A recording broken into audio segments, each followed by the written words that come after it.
Next हम लोग देखेंगे another very very important video है जो आपके BHMS के third year and final year में जो आपके क्वेश्चन में थेरापेटिक लिखने आता है। मतलब थेरापेटिक लिखने आता है दैट मीन्स क्या है, आपको डिजीज़ दे दी जाएगी। ठीक है, एग्जाम्पल हम बात करते हैं, हम जो देख रहे हैं वीडियो में एक्यूट गैस्ट्राइटिस आपको लिखना दिया जाएगा। बोलेगा कि भाई एक्यूट गैस्ट्राइटिस का डेफिनेशन लिखो, इटियोलॉजी लिखो। ठीक है, उसके अलावा क्लिनिकल फीचर्स लिखो, इन्वेस्टिगेशंस लिखो। एंड मैनेजमेंट में वो बोलता है कि थेरापेटिकली आप कौन-कौन सी मेडिसिन इंडिकेट होती है एक्यूट गैस्ट्राइटिस में। ठीक है, तो लगभग-लगभग आपको 5 मेडिसिन्स आपको वहाँ पर लिखनी होती है। ठीक है, तो वो कौन-कौन सी थेरापेटिकली आप यूज़ कर सकते हैं या थेरापेटिकली आप वहाँ लिख सकते हैं आपके क्वेश्चंस पेपर में, चाहे वो आपके सर्जरी का पेपर हो, ये हम बात करेंगे फाइनल ईयर में प्रैक्टिस ऑफ मेडिसिन का पेपर हो। तो आपको कहीं पर भी थेरॉप्स आता है, थेरापेटिकली आपको मेडिसिन लिखने आती है, तो कौन-कौन सी हम लोग लिख सकते हैं। तो वही हम लोग देखने वाले हैं। आगे भी ऐसे वीडियोज़ आपको मिलेंगे। जो-जो डिज़ीज़ हमने ऑलरेडी पढ़ चुके हैं, उनके वीडियोज़ पहले आएँगे। ठीक है? जैसे हमने एक्यूट गैस्ट्राइटिस देख चुके हैं, तो एक्यूट गैस्ट्राइटिस का जो कंप्लीट डिटेल है, जो मॉडर्न डिटेल है, वो आप ऑलरेडी अपलोडेड है। And therapeutically point of view से बात करें, होम्योपैथिक कौन-कौन सी मेडिसिन्स हम लोग यहाँ पर लिख सकते हैं एग्ज़ाम में, एंड क्लिनिकली भी आप उनको यूज़ कर सकते हैं थेरापेटिक पॉइंट ऑफ व्यू से, तो हम लोग देखने वाले हैं। तो सबसे पहला हम बात करते हैं आर्सेनिक एल्ब। आर्सेनिक एल्ब जो है, इसको आप लिख सकते हैं अपने एक्यूट गैस्ट्राइटिस डिज़ीज़ में। आर्सेनिक एल्ब नाम की होम्योपैथिक मेडिसिन जो है, इसमें आपको लिखना होगा, या ये एग्ज़ैक्टली ये आप इसको कब यूज़ कर सकते हैं थेरापेटिकली हम बात करें, क्लिनिकली भी हम बात करें, तो बर्निंग पेन इन स्टमक, मतलब पेट में क्या हो रहा है, बर्निंग पेन हो रहा है, जलन के साथ दर्द हो रहा है, साथ में क्या हो रहा है, intense thirst for small sip of water. उसको वो थोड़ा-थोड़ा जो पानी है पीता है, तो 1 घुट पानी पिएगा, फिर थोड़ी देर बाद 1 घुट पानी पिएगा, ताकि उसके जो बर्निंग पेन है वो कम हो जाए, वो करता है। साथ में एंग्ज़ायटी उसको मिलती है, साथ में रेस्टलेस बेचैन वो रहता है, ठीक है? चिंतित और बेचैनी उसमें मिलती है। और स्पेसिफ़िक जो एंग्ज़ायटी और जो बेचैनी है, वो रात के टाइम स्पेशली एट नाइट में या रात में उसको ज़्यादा मिलती है। या हम बोलेंगे जो उसको एक्यूट गैस्ट्राइटिस का सिम्पटम है, जो बर्निंग पेन जो उसको स्टमक में मिल रहा है, वो कब एग्रावेट होता है, जैसे ही वो कोल्ड फूड लेता है, ठंडा खाना खाता है, अल्कोहल लेने के बाद, या ऐसा कोई कंटामिनेटेड फूड लेता है, अनहाइजीनिक फूड या बाहर का अनहाइजीनिक फूड लेता है, ठीक है? वो लेने के बाद उसका बर्निंग पेन बढ़ जाता है, अल्कोहल लेने के बाद बढ़ जाता है, ठंडा खाना खाने से वो एग्रावेट हो जाता है, ठीक है?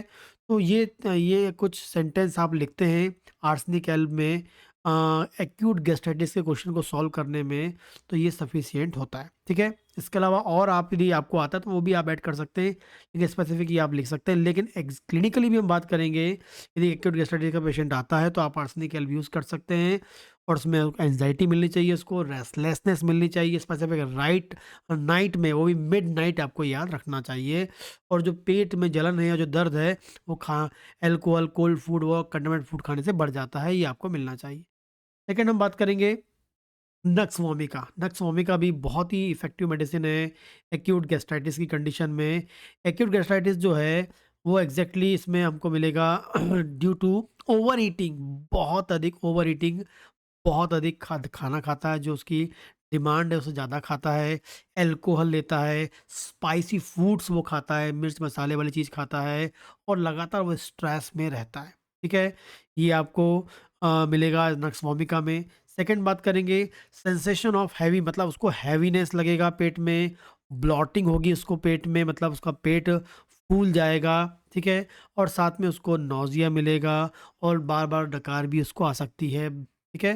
फ्रीक्वेंटली उसको बेल्चिंग भी हो सकती है, ठीक है? तो सेंसेशन ऑफ मतलब पेट में भारीपन लगेगा, पेट फूलेगा, डकार आएगी, और नौज़िया फ़ील होगा, और डिज़ायर टू लाई डाउन, हमेशा उसको लेटे रहने का डिज़ायर होता है, क्योंकि नक्स वोमिका का जो पेशेंट होता है वो सीडेंटरी लाइफ़, लगातार बैठे-बैठे काम करने वाला उसमें टेंडेंसी होती है।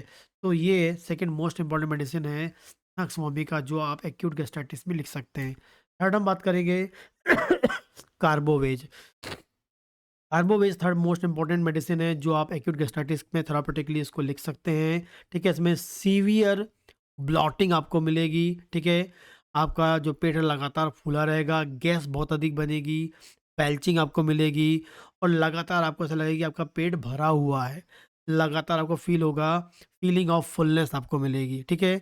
और ये सिम्पटम्स होते हैं जो आपको जो सीवियर ब्लॉटिंग है, गैस है, बेल्चिंग है, फीलिंग ऑफ फुलनेस है, ये कैसे आपको फैटी फूड या फैटी रिच फूड खाना खाने या लेने के बाद आपको ये सब सिम्पटम्स एग्रावेट हो जाते हैं। साथ में आपको वीकनेस फील होती है and desire for fresh air important symptom है। डिज़ायर फॉर फ्रेश एयर उनको होती है, डिज़ायर होती है फ्रेश एयर की, खुली हवा उनको पसंद होती है, ठीक है। नेक्स्ट हम बात करेंगे फास्फोरस। फास्फोरस भी बहुत ही इफेक्टिव मेडिसिन है एक्यूट गैस्ट्राइटिस में। इसको भी आप लिख सकते हैं एक्यूट गैस्ट्राइटिस में थेरापेटिक पॉइंट ऑफ व्यू से। बर्निंग पेन उनको बर्निंग पेन में स्टोमक में मिलता है। और जो कोल्ड ड्रिंक या क्या कहेंगे, कोल्ड ड्रिंक मतलब ठंडा लेने से, ठंडा पानी पीने से कम होता है। वेरी वेरी इंपॉर्टेंट आपको याद रखना है। आर्सेनिक एल में क्या था, बर्निंग पेन ठंडे से बढ़ता है, लेकिन फास्फोरस में ठंडे से क्या होता है, वो उसमें क्या होता है, कम होता है। ये आपको याद रखना है। उसमें कोल्ड फूड की हम बात कर रहे थे, यहाँ कोल्ड ड्रिंक की हम बात कर रहे हैं। कोल्ड ड्रिंक से यहाँ पर क्या हो रहा है, आपका जो बर्निंग पेन है वो कम होता है। और जैसे ही अंदर गर्माहट होती है, ठीक है, ठंडक कम होती है, पेन अगेन आपका बढ़ जाता है। इसके पेशेंट को इसलिए लगातार क्योंकि ठंडी चीज़ से उसको रिलीफ मिल रहा है, इसलिए इसको लगातार कोल्ड फूड का, कोल्ड ड्रिंक का या ठंडे पानी की डिज़ायर या क्रेविंग बनी रहती है। फास्फोरस में आपको याद रखना है। साथ में इसमें एक्यूट गैस्ट्राइटिस में नोज़िया वॉमिटिंग भी मिलता है, तो नोज़िया वॉमिटिंग के सिम्पटम भी आपको मिलते हैं। एंड सम टाइम उसको नोज़िया वॉमिट या वॉमिट में ब्लड भी आपको मिल सकता है, ठीक है। तो ये 4th नंबर का मेडिसिन जो फास्फोरस है वो आप यूज़ कर या लिख सकते हैं थेरापेटिक पॉइंट ऑफ व्यू से एक्यूट गैस्ट्राइटिस में। नेक्स्ट हम बात करेंगे पल्सेटिला। पल्सेटिला भी यूज़ कर सकते हैं या लिख सकते हैं आप गैस्ट्राइटिस में, बहुत ही इफ़ेक्टिव है मेडिसिन है। यदि हम क्लिनिकली भी बात करें तो आपका जो गैस्ट्राइटिस का जो सिम्पटम है जिसमें आपको पेट में दर्द होता है, जलन होता है, या गैस्ट्राइटिस जो आपको प्रोड्यूस होता है एक्यूट गैस्ट्राइटिस, खासकर क्या होता है, ऑयली फूड, आइसक्रीम खाने के बाद या ऑयली फूड खाने के बाद आपको ये गैस्ट्राइटिस के सिम्पटम्स आते हैं। इसमें पानी की डिज़ायर, नो थर्स्ट मिलता है और हमेशा उसको फीलिंग होती है हैवीनेस इन स्टमक, उसको हमेशा पेट में भारीपन लगता है। तो मोस्ट इम्पॉर्टेंट है कि fatty foods and ice cream, oily food लेने के बाद या ऑयली फूड लेने से इसको क्या हो रहा है, गैस्ट्राइटिस हो रहा है, ठीक है। आगे हम बात करेंगे लाइकोपोडियम। ये भी वेरी वेरी इफेक्टिव मेडिसिन है एक्यूट गैस्ट्राइटिस में या गैस्ट्राइटिस में, ठीक है ना। इसमें एक्सेसिव गैस होती है, ब्लॉटिंग होती है, मोस्ट इम्पॉर्टेंटली क्या होता है, एसिडिटी इसको होती है, एसिडिटी इसको रहती है। And desire for warm food and drink, इसमें गरम खाना, गरम पानी, गरम ड्रिंक की डिज़ायर उसको होती है।